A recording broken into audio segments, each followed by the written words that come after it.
I just left work. I'm sitting in the parent pickup line where we all do our best thinking, of course.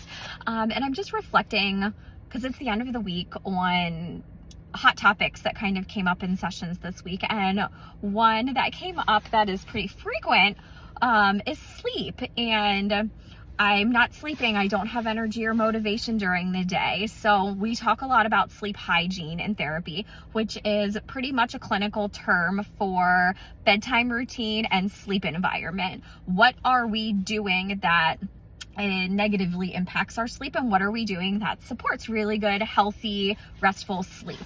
So I wanted to focus this video today on one part of sleep hygiene, which is blue light, which is basically just phones, tablets, televisions. So a lot of people might not know that blue light, so the light from those screens, actually negatively impacts the production of melatonin, which is the sleep hormone.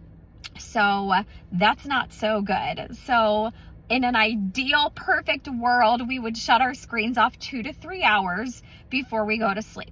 Now, I know that my kids aren't doing that. I know most kids that I see aren't doing that, and a lot of adults aren't doing that either.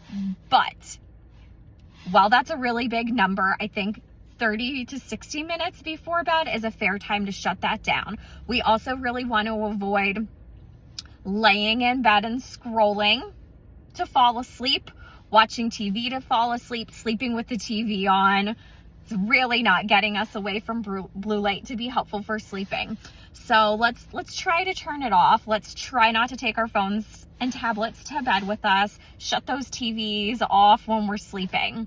Another thing that blue light does is it messes with our circadian rhythm. So that light is actually telling us it's daytime, telling our brain and our body to wake up, and we're not going to get really quality, restful sleep if we think it's time to be awake. The other thing is the quality of sleep. If we're using blue lights pretty closely to when we're going to sleep, that impacts our mood. We might be a little more irritable the next day. It's impacting the quality and the restfulness of our sleep, and it impacts our cognitive function, so our ability to concentrate and remember things. So this one simple thing, this blue light right before bed, is actually a pretty big deal. So I wanted to put that out there and see what's your bedtime routine. What do you do other than screens right before bed? Or is this something that you struggle with too? I know that my sleep is much better when I stick to the routine of doing some kind of stretch or meditation and relaxation breathing before bed, prepping lunches for myself, for kids before I go to bed.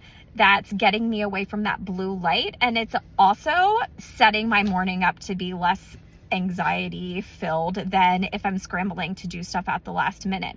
So comment below, what does your bedtime routine look like? Are you struggling with screen time? What helps you stay away from screens? How do you keep your kids away from the screens right before bed? And let me know what that looks like for you. And subscribe for more tips on sleep hygiene. I hope everyone's having a great day and continue to be well. Bye-bye.